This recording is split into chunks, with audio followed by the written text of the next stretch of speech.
दोस्तों, आज मैं आपको एक कहानी सुनाने जा रहा हूं। इस कहानी के माध्यम से आज आप यह समझ जाएंगे कि कर्म क्या होता है, क्योंकि हर एक इंसान का कर्म ही उसके सुख और दुख का भागी होता है। सही कर्म उसके सुख का भागी होता है और गलत कर्म उसके दुख का भागी होता है। एक बार की बात है, महात्मा गौतम बुद्ध जी के एक शिष्य ने यह प्रश्न किया कि हे भगवान, कर्म क्या है? महात्मा गौतम बुद्ध जी मुस्कुराए और उन्होंने जवाब दिया, वत्स, मैं तुमको एक कहानी सुनाने जा रहा हूं। इस कहानी के माध्यम से तुम सभी शिष्य यह समझ जाओगे कि कर्म क्या है। एक राजा था। वह अपने मंत्री के साथ देश का भ्रमण करने निकला। भ्रमण करते करते राजा और मंत्री एक बाजार में पहुंच गए। उस बाजार में राजा का ध्यान एक दुकानदार के ऊपर गया। उस दुकानदार को देखते ही राजा के मन में न जाने क्यों यह विचार आया कि मैं इस दुकानदार को कल फांसी की सजा दे दूं। यह बात राजा ने अपने मंत्री को बताया। मंत्री कुछ बोले उससे पहले राजा उस दुकानदार के दुकान के सामने से आगे निकल चुके थे और दूसरी बातें करने लगे। मंत्री बहुत ही चिंतित हो गया। यह बात समझ नहीं पा रहा था कि दुकानदार की गलती क्या है। दुकानदार से बिना कुछ बात किए, बिना कुछ सोचे समझे महाराज ऐसा फैसला लेने के बारे में क्यों सोच रहे हैं? राजा और मंत्री भ्रमण करने के बाद राज दरबार वापस चले गए। मंत्री को रात भर नींद नहीं आई। सुबह जगने के बाद मंत्री एक साधारण प्रजा का रूप बनाकर उस दुकानदार के पास गया और उस दुकानदार से पूछा, तुम क्या बेचते हो? दुकानदार ने जवाब दिया, मैं चंदन की लकड़ी बेचता हूं। फिर मंत्री आसपास के लोगों से दुकानदार के बारे में पूछना शुरू किया। सबने जवाब दिया कि दुकानदार किसी से बोलता नहीं है, हमेशा दुखी रहता है। मंत्री को बात समझ में आ गई। मंत्री फिर वापस दुकानदार के पास गया और उस दुकानदार से पूछा, तुम दुखी क्यों रहते हो? दुकानदार ने बताया, मैं दुखी इसलिए रहता हूं क्योंकि मेरे दुकान पर लोग आते हैं, चंदन की लकड़ियां सूंघते हैं और बोलते हैं बहुत ही सुंदर है, बहुत ही अच्छी महक है, लेकिन कोई खरीदा नहीं है, इसलिए मैं बहुत दुखी रहता हूं।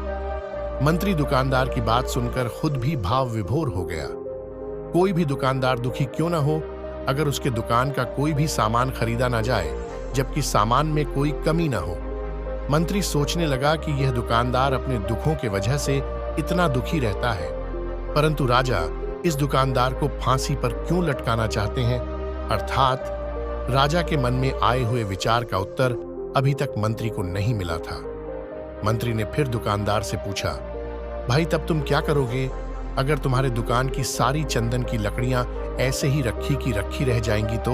दुकानदार ने गुस्से भाव में बोला, हाँ, मैं जानता हूं मेरी चंदन की लकड़ियां ऐसे ही रखी रह जाएंगे, कोई नहीं खरीदेगा। इसीलिए मैं सोचता हूं कि हमारे देश का राजा जल्दी से मर जाए।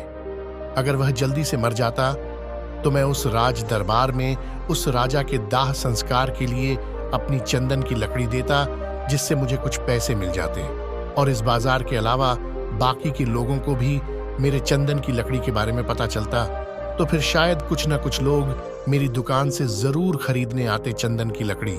मंत्री दुकानदार की बात को सुनकर सब कुछ समझ गया और उसके मन में एक विचार आया। मंत्री ने दुकानदार से चंदन की कुछ लकड़ियां खरीदी। इस खरीदारी से दुकानदार को कुछ पैसे भी मिल गए और वह थोड़ा खुश भी हो गया। मंत्री चंदन की लकड़ियों को लेकर वापस राज दरबार चला आया। राज दरबार पहुंचकर मंत्री ने उन चंदन की लकड़ियों को राजा के समक्ष रख दिया और बोला कि हे राजन, ये चंदन की लकड़ियां उसी दुकानदार ने आपको भेंट किया है जिस दुकानदार को आप फांसी देने के लिए सोच रहे थे। राजा उन चंदन को सूंघे तथा सूंघने के बाद बड़े ही प्रसन्न हुए। उन्होंने कहा, यह चंदन की लकड़ियां बहुत ही ज्यादा खुशबूदार हैं। दुकानदार के इस अनोखे भेंट से राजा बहुत खुश हुए और मंत्री को कुछ स्वर्ण मुद्राएं दिए तथा बोले, जाओ, उस दुकानदार को ये स्वर्ण मुद्राएं इनाम में देना और बोलना कि आज के बाद महल में जब कभी भी चंदन की लकड़ी की जरूरत पड़ेगी तब तुम्हारे दुकान से ही चंदन की लकड़ी ली जाएगी। मंत्री जी मुस्कुराने लगे तथा यह सोचने लगे कि अब तो राजा के मन में उस दुकानदार को फांसी देने का विचार आ ही नहीं सकता, क्योंकि अब तो हमेशा राज दरबार के लिए चंदन की लकड़ियों का इंतजाम की जिम्मेदारी उस दुकानदार को जो मिल गई है। मंत्री स्वर्ण मुद्राओं को लेकर वापस दुकानदार की तरफ चल दिया। इधर राजा इस विचार में पड़ गए कि वह दुकानदार तो बड़ा ही अच्छा इंसान है। जिस वक्त मैं उसके बारे में यह सोच रहा था कि मैं इसको कल फांसी दे दूंगा, तब शायद उसके मन में उस समय यह विचार चल रहा था कि राजन पहली बार मेरे दुकान के सामने आए हैं, क्यों ना मैं उनको अपनी सुंदर और खुशबूदार लकड़ियों को भेंट करूं। और आज उसने मुझे भेंट भी किया। बेवजह ही मैं उसको फांसी देने के बारे में सोच रहा था। इधर मंत्री दुकानदार के पास पहुंच गया। मंत्री ने राजा के द्वारा दी गई स्वर्ण मुद्राओं को दुकानदार को देते हुए कहा कि जिन चंदन की लकड़ी को कल मैं खरीद कर लेकर गया था, उन चंदन की लकड़ियों को राजा ने बहुत पसंद किया और इनाम के तौर पर तुमको यह कुछ स्वर्ण मुद्राएं दिए हैं। दुकानदार बहुत ही खुश होने लगा। साथ ही साथ मंत्री ने उस दुकानदार को यह भी बताया कि अब आज के बाद राज दरबार में जब कभी भी चंदन की लकड़ियों की जरूरत पड़ेगी तो सारी चंदन की लकड़ियां तुम्हारी दुकान से ली जाएगी। दुकानदार मंत्री की बात सुनकर बहुत ही खुश हो गया। मंत्री ने दुकानदार से पूछा, क्यों भाई, तुम तो राजा के बारे में इतना बुरा भला सोचते थे, लेकिन राजा देखो तुम्हारी कितनी चिंता करते हैं। राजा कितने अच्छे हैं। राजा अपनी प्रजा के बारे में कभी भी गलत नहीं सोचते हैं। दुकानदार मंत्री की बात से सहमत हो गया और बहुत दुखी हुआ। दुकानदार मंत्री से बोला, मैं कितना गलत सोचता था राजा के बारे में। राजा तो बड़े ही अच्छे हैं, बड़े ही भले राजा हैं। भगवान करे कि राजा की बहुत ही लंबी आयु हो। यह बात सुनकर मंत्री भी बहुत खुश हुआ। फिर मंत्री वहां से वापस राज दरबार को चला गया और यहीं पर महात्मा गौतम बुद्ध जी ने इस कहानी को समाप्त कर दिया। फिर अपने शिष्यों से उन्होंने पूछा कि अब बताओ कि कर्म क्या है। किसी शिष्य ने कहा, कर्म बोले हुए शब्द है। किसी शिष्य ने कहा, कर्म वाणी है। तो किसी ने कहा, कर्म सोच है। तो किसी ने कहा, कर्म भावना है, वगैरह वगैरह।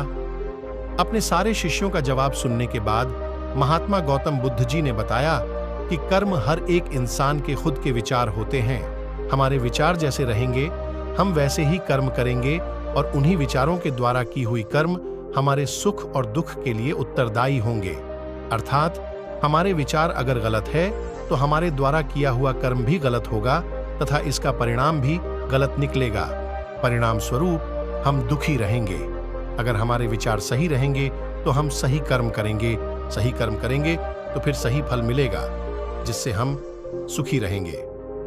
इस कहानी से हमने यह सीखा कि अगर हमारे विचार सही रहेंगे, निष्पाप रहेंगे, तो उन्हीं निष्पाप और सही सोच की वजह से लिया गया हर फैसला सही होगा। जब सही फैसला लेंगे तब वह हमारे द्वारा की हुई सही कर्म होगी। जब सही कर्म होगी तो सही परिणाम मिलेगा, जिसकी वजह से हम सुखी रहेंगे, हम खुश रहेंगे। तथा इसी जगह पर अगर हमारे विचार गलत रहेंगे तो हमारे द्वारा लिया गया फैसला भी गलत होगा और किया गया कर्म भी गलत होगा, जिसे दुष्कर्म कहा जाता है। और उन्हीं दुष्कर्म के वजह से परिणाम भी गलत मिलेगा। जब दुष्परिणाम मिलेगा तब हम दुखी रहेंगे, परेशान रहेंगे। तो दोस्तों, हमेशा कर्म करने पर ध्यान दो, फल की चिंता मत करो। तो दोस्तों, फिर मिलेंगे अगली किसी वीडियो में। तब तक के लिए आप अपना ख्याल रखना और हमेशा मुस्कुराते रहना।